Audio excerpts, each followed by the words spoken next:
भक्त वत्सल भगवान की, वृंदावन बिहारी लाल की। तो दक्ष प्रजापति ने उनको श्राप दिया था कि तुम एक जगह पर नहीं ठहर सकते हैं।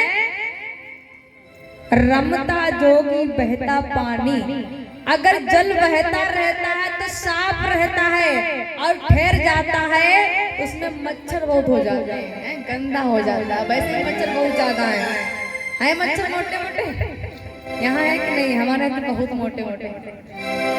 तो जब जल ठहर जाता है तो उसमें गंदगी हो जाती है। उसी प्रकार से अगर बर्तन ना धुला जाए तो गंदा हो जाता है, और धुलता रहे तो साफ रहता है।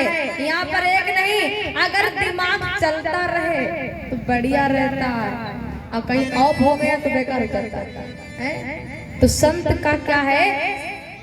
संत हमेशा चलता रहता है। रमता जोगी बहता पानी।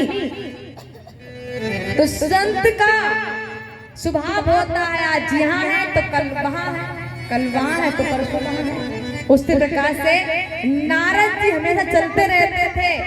एक दिन महाराज समय का अभाव, दक्ष प्रजापति ने उनको श्राप दे दिया कि तुम एक जगह पर नहीं ठहर पाओगे। और जब भक्ति करने लगे, भगवान को याद किया, तो वो गति उनकी रुक गई। एक जगह पर ठहर के और भगवान को याद करने का उनको मौका मिला। अब मुनि गति देख सुरेश डराना है। भगवान की भक्ति को देखा कि बड़े सरल स्वभाव से नारद जी भगवान को याद कर रहे हैं। अब जब भी कोई भक्त भक्ति भगवान की करता है, सबसे पहले चिंता पता किसको होती है? आप सबको पता होगा, सबको जानता है? कोई भी भक्त भक्ति करने के लिए जाता तो सबसे पहले इंद्र भगवान को चिंता हो जाती है। क्यों चिंता होती है? कहीं ऐसा ना हो जाए कि हमारी गद्दी को छीन लिया जाए, कहीं ऐसा ना हो जाए कि हमारी गद्दी को छीन लो जाए, हमको नीचे उतार दिया जाए। परंतु ऐसा नहीं है। कहा गया है कि संत ने कहा है कि इंसान अपने कर्मों के द्वारा जाना जाता है। जैसा हम कार्य करेंगे वैसा ही फल मिलेगा, है?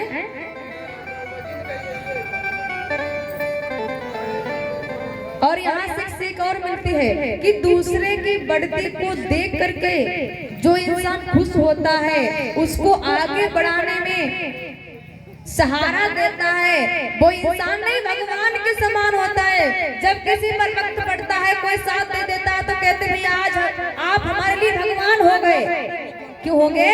किसी के काम जो आए उसे इंसान कहते हैं, और पराया दर्द अपना उसे भगवान कहते हैं।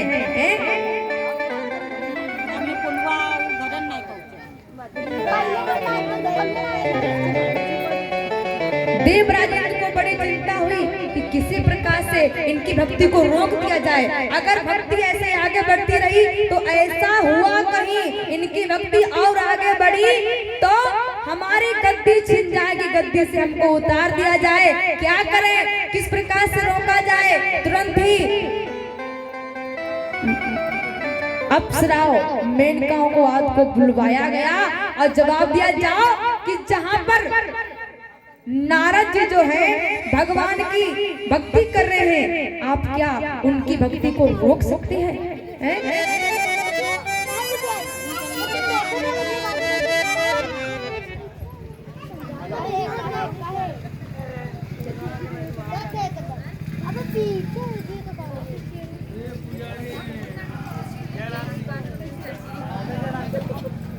अब आप चुप रहो यार।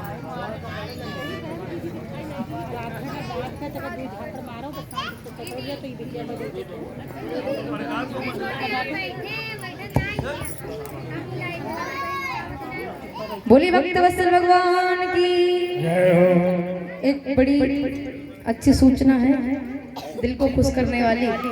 कुछ ही क्षणों में भगवान शिव जी का विवाह झांकियों के माध्यम से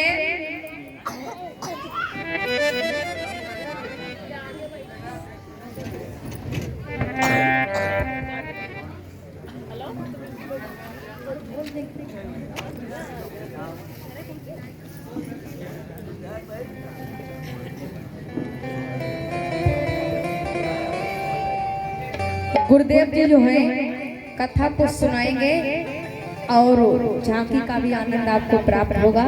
तो जहाँ तक आवाज पहुँच रही है सभी भक्त अगर जो आने के लिए रह गए हैं, जो सो रहे हैं वो जाग जाए और जो जागे हैं तो सीधे पंडाल में आ जाए। बड़ा सुंदर प्रसंग है और उसका आप लोग आनंद लीजिए। बोली भक्त वत्सल भगवान की। मेनका